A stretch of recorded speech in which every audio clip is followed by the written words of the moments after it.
ఒక రాక్షసుడు ఉండేవాడు. అతని పేరు హిరణ్యకశిపుడు.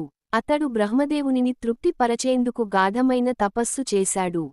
అనేక సంవత్సరాల తపస్సు తర్వాత బ్రహ్మదేవుడు ప్రత్యక్షమయ్యారు. ఏదైనా వరం కోరుకోమన్నారు. అప్పుడు హిరణ్యకశిపుడు, నేను ఏ దేవుడు చేత, మానవుడు చేత చావకూడదు.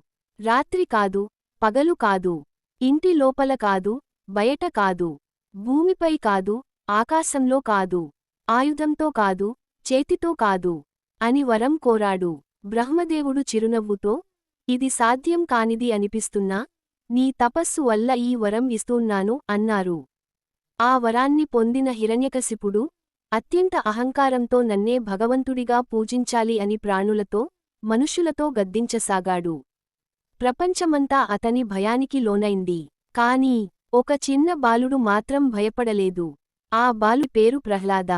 హిరణ్యకశిపుని కుమారుడే అయినా, అతడు విష్ణుమూర్తిని పరమ భక్తితో పూజించేవాడు. చిన్నప్పటి నుంచే ప్రహ్లాదుడు, ఓం నారాయణాయ నమః అంటూ విష్ణువును స్మరిస్తూ ఉండేవాడు. గురుకులంలో కూడా దైవభక్తి గురించి మాట్లాడేవాడు. గురువులు రాక్షస ధర్మాన్ని నేర్పుతుంటే, ప్రహ్లాదుడు మాత్రం, విష్ణువు, పరమేశ్వరుడు అనే బోధన ఇచ్చేవాడు.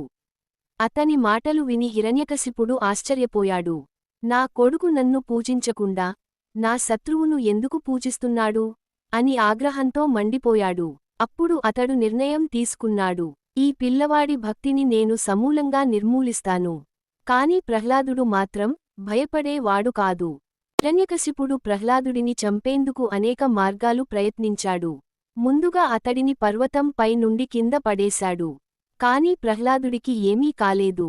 వాతావరణం అతన్ని కాపాడింది. తరువాత విషాన్ని ఇచ్చాడు, కాని అది ప్రభావం చూపలేదు. విష్ణువు అతని శ్వాసను కాపాడాడు.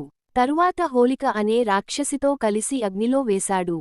హోళికకి అగ్నిని తట్టుకునే వరం ఉంది. కాని అగ్ని ప్రహ్లాదుడిని తాకలేకపోయింది. హోళిక కాలిపోయింది. అన్నింటికన్నా చివరగా, గాడిదలతో తొక్కించబోయాడు. కాని ఆ జంతువులే భయంతో తప్పుకొన్నాయి. ఈ అనేక ప్రయత్నాలన్నీ విఫలమయ్యాయి. ప్రహ్లాదుడి భక్తిని చూసి దేవతలే ఆశ్చర్యపడ్డారు. హిరణ్యకశిపుడు మాత్రం కోపంతో మరింత ఉన్మాదంగా మారిపోయాడు. ఒకరోజు హిరణ్యకశిపుడు ప్రహ్లాదునితో అడిగాడు, నీ నారాయణుడు ఎక్కడ ఉన్నాడు? ప్రహ్లాదుడు నిశ్చయంగా చెప్పాడు, ప్రతి చోటా ఉన్నాడు. స్తంభంలోనూ ఉన్నాడా? అని హిరణ్యకశిపుడు నిలదీశాడు. అవును, అక్కడా ఉన్నాడు అని ప్రహ్లాదుడు చెప్పాడు. అప్పుడు కోపంతో స్తంభాన్ని గట్టిగా కొట్టాడు హిరణ్యకశిపుడు.